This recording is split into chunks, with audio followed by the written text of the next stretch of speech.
Hi everyone, and welcome back to Let's Get Reading. Today we are continuing Moby Dick by Herman Melville, and we are reading Chapter 48, The First Lowering.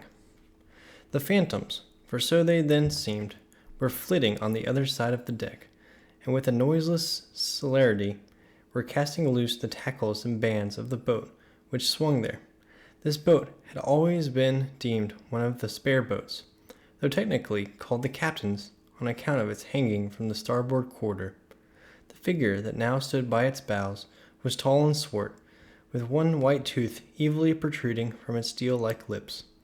A rumpled Chinese jacket of black cotton funereally invested him, with wide black trousers of the same dark stuff. But strangely crowning his ebonness was a glistening white plaited turban, the living hair braided and coiled round and round upon his head. Less swart in aspect, the companions of this figure were of that vivid, tiger-yellow complexion peculiar to some of the aboriginal natives of the Manilas, a race notorious for a certain diabolism of subtlety, and by some honest white mariners supposed to be the paid spies and secret confidential agents on the water of the devil, their lord, whose counting room they supposed to be elsewhere. While yet the wondering ship's company were gazing upon these strangers, Ahab cried out to the white-turbaned old man at their head, "All ready there, Fedallah?" "Ready," was the half-hissed reply. "Lower away, then, d'ye hear?" shouting across the deck. "Lower away there, I say." Such was the thunder of his voice, that spite of their amazement, the men sprang over the rail. The sheaves whirled round in the blocks with a wallow.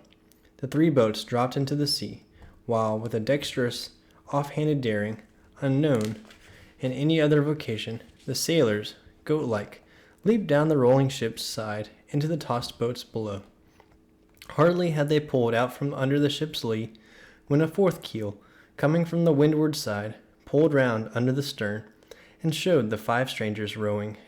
Ahab, who, standing erect in the stern, loudly hailed Starbuck, Stubb, and Flask to spread themselves widely, so as to cover a large expanse of water. But with all their eyes again riveted upon the swart Fedallah and his crew, the inmates of the other boats obeyed not the command. "Captain Ahab," said Starbuck. "Spread yourselves," cried Ahab. "Give way, all four boats. Thou, Flask, pull out more to leeward." "Aye, aye, sir," cheerily cried little King Post, sweeping round his great steering oar. "Lay back," addressing his crew. There again. There she blows, right ahead, boys. Lay back." "Never heed yonder yellow boys, Archie." "Oh, I don't mind 'em, sir," said Archie. "I knew it all before now. Didn't I hear 'em in the hold? And didn't I tell Cabaco hear of it? What say ye, Cabaco? They are stowaways, Mr. Flask." "Pull, pull, my fine hearts alive. Pull, my children. Pull, my little ones." Drawingly and soothingly sighed Stubb to his crew, some of who still showed signs of uneasiness. "Why don't you break your backbones, my boys? What is it you stare at? Those chaps in yonder boat? Tut, they are only 5 more hands come to help us. Never mind from where. The more the merrier. Pull, then, do pull. Never mind the brimstone. Devils are good fellows enough. So, there you are now. That's the stroke for 1,000 pounds. That's the stroke to sweep the stakes. Hurrah for the gold cup of sperm oil, my heroes. 3 cheers, men, all hearts alive. Easy, don't be in a hurry. Why don't you snap your oars, you rascals? Bite something, you dogs. So, then. Softly. That's it, long and strong. Give way there, give way. The devil fetch ye ragamuffin rapscallions. Ye're all asleep. Stop snoring, ye sleepers, and pull. Pull, will ye? Pull, can't ye? Pull, won't ye? Why, in the name of gudgeons and ginger cakes, don't ye pull? Pull and bring something. Pull and start your eyes out. Here," whipping out the sharp knife from his girdle. "Every mother's son of ye draw his knife, and pull with the blade between his teeth. That's it. Now ye do something. That looks like it, my steel bits. Starter, my silver spoons. Starter, marling spikes." Stubbs' exordium to his crew is given here at large, because he had rather a peculiar way of talking to them in general, and especially in inculcating the religion of rowing. But you must not suppose from this specimen of his sermonizings that he ever flew into downright passions with his congregation. Not at all, and therein consisted his chief peculiarity. He would say the most terrific things to his crew, in a tone so strangely compounded of fun and fury, and the fury seemed so calculated merely as a spice to the fun, that no oarsman could hear such queer implications without pulling for dear life, and yet pulling for the mere joke of the thing. Besides, he all the time looked so easy and indolent himself, so loungingly managed his steering oar, and so broadly gaped, open-mouthed at times, that the mere sight of such a yawning commander, by sheer force of contrast, acted like a charm upon the crew. Then again, Stubb was one of those odd sort of humorists, whose jollity is sometimes so curiously ambiguous, as to put all inferiors on their guard in the matter of obeying them. In obedience to a sign from Ahab, Starbuck was now pulling obliquely across Stubb's bow, and when for a minute or so the two boats were pretty near to each other, Stubb hailed the mate. "Mr. Starbuck, larboard boat out there. Ahoy, a word with ye, sir, if ye please." "Halloa," returned Starbuck, turning round not a single inch as he spoke, still earnestly but whisperingly urging his crew, his face set like a flint from Stubb's. "What think ye of those yellow boys, sir? Smuggled on board, somehow, before the ship sailed. Strong, strong boys," in a whisper to his crew, then speaking out loud again. "A sad business, Mr. Stubb. Seethe her, my lads. But never mind, Mr. Stubb, all for the best. Let all your crew pull strong, come what will. Spring, my men, spring! There's hogsheads of sperm ahead, Mr. Stubb, and that's what ye came for. Pull, my boys. Sperm's the play. This at least is duty. Duty and profit hand in hand." Aye, I thought as much," soliloquized Stubb, when the boats diverged, and as soon as I clapped eye on them. "I thought so." "Aye, and that's what he went into the afterhold for, so often, as Doughboy long suspected. They were hidden down there. The white whale's at the bottom of it. Well, so be it. Can't be helped, all right. Give way, men. It ain't the white whale today. Give way." Now the advent of these outlandish strangers at such a critical instant as the lowering of the boats from the deck, this had not unreasonably awakened a sort of superstitious amazement in some of the ship's company. But Archie's fancied discovery, having some time previous got abroad among them, though indeed not credited then, this had in some small measure prepared them for the event. It took off the extreme edge of their wonder, and so what with all this and Stubb's confident way of accounting for their appearance, they were for the time freed from superstitious surmisings, though the affair still left abundant room for all manner of wild conjectures as to dark Ahab's precise agency in the matter from the beginning. For me, I silently recalled the mysterious shadows I had seen creeping on board the Pequod during the dim Nantucket dawn, as well as the enigmatical hintings of the unaccountable Elijah. Meantime, Ahab, out of hearing of his officers, having sighted the furthest to windward, was still ranging ahead of the other boats, a circumstance bespeaking how potent a crew was pulling him. Those tiger-yellow creatures of his seemed all steel and whalebone. Like 5 trip hammers, they rose and fell with regular strokes of strength, which periodically started the boat along the water like a horizontal burst boiler out of a Mississippi steamer. As for Fedallah, who was seen pulling the harpooner oar, he had thrown aside his black jacket and displayed his naked chest with the whole part of his body above the gunwale, clearly cut against the alternating depressions of the watery horizon, while at the other end of the boat, Ahab, with one arm, like a fencer's, thrown half backward into the air, as if to counterbalance any tendency to trip, Ahab was seen steadily managing his steering oar, as in 1,000 boat lowerings ere the white whale had torn him. All at once the outstretched arm gave a peculiar motion and then remained fixed, while the boat's 5 oars were seen simultaneously peaked. Boat and crew sat motionless on the sea. Instantly the 3 spread boats in the rear paused on their way. The whales had irregularly settled bodily down into the blue, thus giving no distinctly discernible token of the movement, though from his closer vicinity Ahab had observed it. "Every man look out along his oars," cried Starbuck. "Thou, Queequeg, stand up." Nimbly springing up on the triangular raised box in the bow, the savage stood erect there, and with intensely eager eyes gazed off towards the spot where the chase had last been descried. Likewise upon the extreme stern of the boat, where it was also triangularly platformed level with the gunwale, Starbuck himself was seen coolly and adroitly balancing himself to the jerking tossings of his chip of a craft, and silently eyeing the vast blue eye of the sea.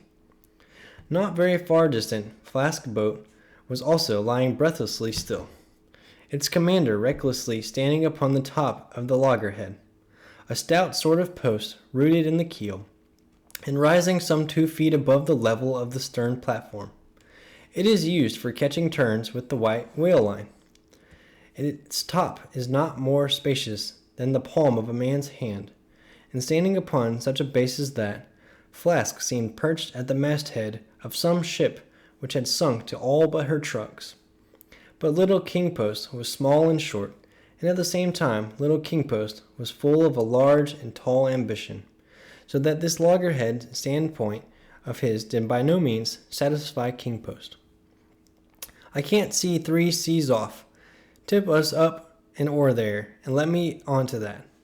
Upon this, Daggoo, with either hand upon the gunwale to steady his way, swiftly slid aft, and then erecting himself, volunteered his lofty shoulders for a pedestal.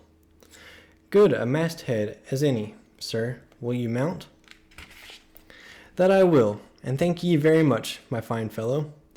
Only I wish you 50 feet taller."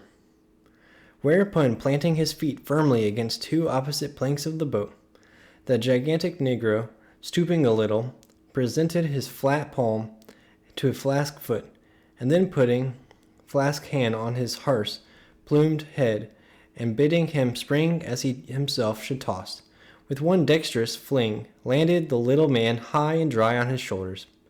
And here was Flask now standing, Daggoo with one lifted arm, furnishing him with a breastband to lean against and steady himself by. At any time it is a strange sight to the tyro to see with what wondrous habitude of unconscious skill the whaleman will maintain an erect posture in his boat, even when pitched about by the most riotously perverse and cross-running seas.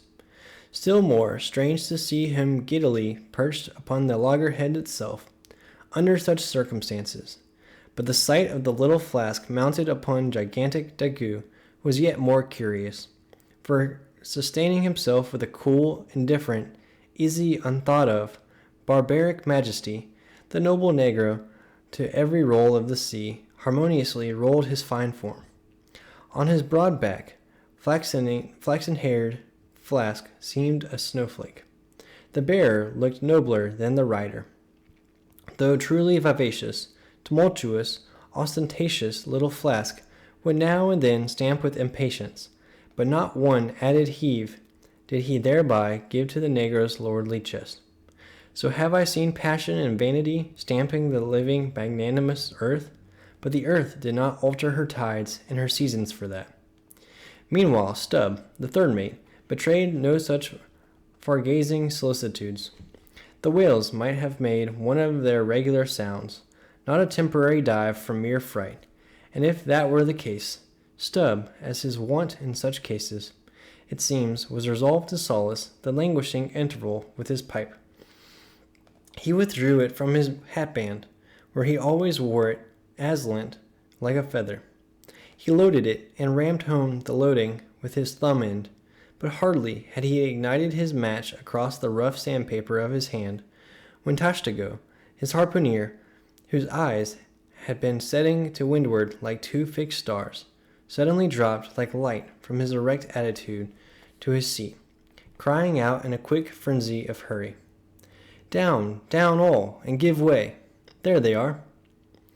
To a landsman, no whale nor any sign of a herring would have been visible at that moment. Nothing but a troubled bit of greenish-white water and thin scattered puffs of vapor hovering over it, and suffusingly blowing off to leeward, like the confused scud from white rolling billows. The air around suddenly vibrated and tingled, as it were, like the air over intensely heated plates of iron. Beneath this atmospheric waving and curling, and partially beneath a thin layer of water, also the whales were swimming. Seen in advance of all the other indications, the puffs of vapor they spouted seemed their forerunning couriers and detached flying outriders. All 4 boats were now in keen pursuit of that one spot of troubled water and air, but it bade far to outstrip them. It flew on and on, as a mass of interblending bubbles borne down a rapid stream from the hills. "Pull, pull, my good boys," said Starbuck, in the lowest possible but intensest concentrated whisper to his men, while the sharp fixed glance from his eyes darted straight ahead of the bow almost seemed as 2 visible needles in 2 unerring binnacle compasses. He did not say much to his crew, though, nor did his crew say anything to him. Only the silence of the boat was at intervals startlingly pierced by one of his peculiar whispers, now harsh with command, now soft with entreaty. How different the loud little king-post! "Sing out and say something, my hearties. Roar and pull, my thunderbolts. Beach me on their black backs, boys. Only do that for me, and I'll sign over to you my Martha's Vineyard plantation, boys, including wife and children, boys. Lay on me, lay me on. Oh, Lord, Lord, but I shall go stark, staring mad. See that white water?" And so shouting, he pulled his hat from his head and stamped up and down on it, then picking it up, flirted it far off upon the sea, and finally fell to rearing and plunging in the boat's stern like a crazed colt from the prairie. "Look at that chap now," philosophically drawled Stubb, who, with his unlighted short pipe, mechanically retained between his teeth, at a short distance, followed after. "He's got fits, that flask has. Fits. Yes, give him fits. That's the very word. Pitch fits into him. Merrily, merrily, hearts alive. Pudding for supper, you know. Merry's the word. Pull, babes. Pull, sucklings. Pull all. But what the devil are you hurrying about? Softly, softly and steadily, my men. Only pull, and keep pulling. Nothing more. Crack all your backbones, and bite your knives in two. That's all. Take it easy. Why don't you take it easy, I say, and burst all your livers and lungs?" But what it was that inscrutable Ahab said to that tiger-yellow crew of his, these were words best omitted here, for you live under the blessed light of the evangelical land. Only the infidel sharks in the audacious seas may give ear to such words, when with tornado brow and eyes of real murder and foamed glued lips, Ahab leaped after his prey. Meanwhile, all the boats tore on. The repeated specific allusions of Flask to that whale, as he called the fictitious monster which he declared to be incessantly tantalizing his boat's bow with its tail. These allusions of his were at times so vivid and lifelike that they would cause some one or two of his men to snatch a fearful look over the shoulder. But this was against all rule, for the oarsmen must put out their eyes and ram a skewer through their necks, usage pronouncing that they must have no organs but ears, and no limbs but arms, in these critical moments. It was a sight full of quick wonder and awe, the vast swells of the omnipotent sea, the surging, hollow roar they made, as they rolled along the 8 gunwales, like gigantic bowls in a boundless bowling green, the brief suspended agony of the boat, as it would tip for an instant on the knife-like edge of the sharper waves that almost seemed threatening to cut it in two. The sudden profound dip into the watery glens and hollows, the keen spurrings and goadings to gain the top of the opposite hill, the headlong, sled-like slide down its other side, all these, with the cries of the herdsmen and harpooneers, and the shuddering gasps of the oarsmen, with the wondrous sight of the ivory Pequod bearing down upon her boats with outstretched sails, like a wild hen after her screaming brood. All this was thrilling, not the raw recruit, marching from the bosom of his wife into the fever heat of his first battle, not the dead man's ghost, encountering the first unknown phantom in the other world. Neither of these can feel stranger and stronger emotions than that man does, who for the first time finds himself pulling into the charmed, churned circle of the hunted sperm whale. The dancing white water made by the chase was now becoming more and more visible, owing to the increasing darkness of the dun cloud shadows flung upon the sea. The jets of vapor no longer blended, but tilted everywhere to right and left. The whales seemed separating their wakes. The boats were pulled more apart, Starbuck giving chase to 3 whales running dead to leeward. Our sail was now set, and with the still rising wind, we rushed along, the boat going with such madness through the water, that the lee oars could scarcely be worked rapidly enough to escape being torn from the rowlocks. Soon we were running through a suffusing wide evil of mist, neither ship nor boat to be seen. "Give way, men," whispered Starbuck, drawing still further aft the sheet of his sail. "There is time to kill a fish, yet before the squall comes. There's white water again, close to, spring!" Soon after, 2 cries in quick succession on each side of us denoted that the other boats had got fast, but hardly were they overheard, when with a lightning-like hurtling whisper Starbuck said, "Stand up," and Queequeg, harpoon in hand, sprang to his feet. Though not one of the oarsmen was then facing the life and death peril so close to them ahead, yet with their eyes on the intense countenance of the mate in the stern of the boat, they knew that the imminent instant had come.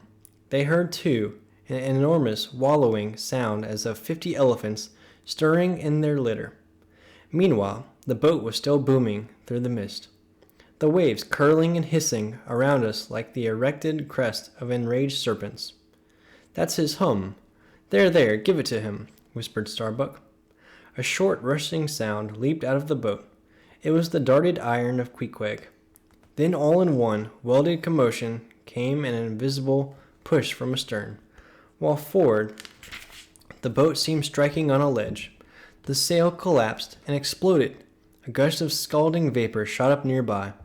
Something rolled and tumbled like an earthquake beneath us. The whole crew were half suffocated as they were tossed helter-skelter into the white curdling cream of the squall. Squall, whale, and harpoon had all blended together, and the whale, merely grazed by the iron, escaped. Though completely swamped, the boat was nearly unharmed. Swimming round it, we picked up the floating oars, and lashing them across the gunwale, tumbled back to our places. There we sat up to our knees in the sea, the water covering every rib and plank, so that to our downward-gazing eyes the suspended craft seemed a coral boat grown up to us from the bottom of the ocean. The wind increased to a howl. The waves dashed their bucklers together. The whole squall roared, forked, and crackled around us like a white fire upon the prairie, in which unconsumed we were burning. Immortal in these jaws of death, in vain we hailed the other boats. As well roar to the live coals down the chimney of a flaming furnace as hail those boats in that storm. Meanwhile, the driving scud, rack, and mist grew darker with the shadows of night. No sign of the ship could be seen. The rising sea forbade all attempts to bail out the boat. The oars were useless as propellers, performing now the office of life preservers. So cutting the lashing of the waterproof match keg, after many failures, Starbuck contrived to ignite the lamp and the lantern. Then stretching it on a waif pole, handed it to Queequeg as the standard-bearer of this forlorn hope. There, then, he sat, holding up that imbecile candle in the heart of that almighty forlornness. There, then, he sat, the sign and symbol of a man without faith, hopelessly holding up hope in the midst of despair. Wet, drenched through, and shivering cold, despairing of ship or boat, we lifted up our eyes as the dawn came on. The mist still spread over the sea. The empty lantern lay crushed in the bottom of the boat. Suddenly Queequeg started to his feet, hollowing his hand to his ear. We all heard a faint creaking, as of ropes and yards hitherto muffled by the storm. The sound came nearer and nearer. The thick mists were dimly parted by a huge vague form. Affrighted, we all sprang into the sea as the ship at last loomed into view, bearing right down upon us within a distance of not much more than its length. Floating on the waves, we saw the abandoned boat, as for one instant it tossed and gaped beneath the ship's bows like a chip at the base of a cataract, and then the vast hull rolled over it, and it was seen no more till it came up weltering astern. Again we swam for it, were dashed against it by the seas, and were at last taken up and safely landed on board. Ere the squall came close to, the other boats had cut loose from their fish and returned to the ship in good time. The ship had given us up, but was still cruising, if haply it might light upon some token of our perishing, an oar or a lance pole. And that's the end of chapter 48. Next time we'll be reading chapter 49, The Hyena.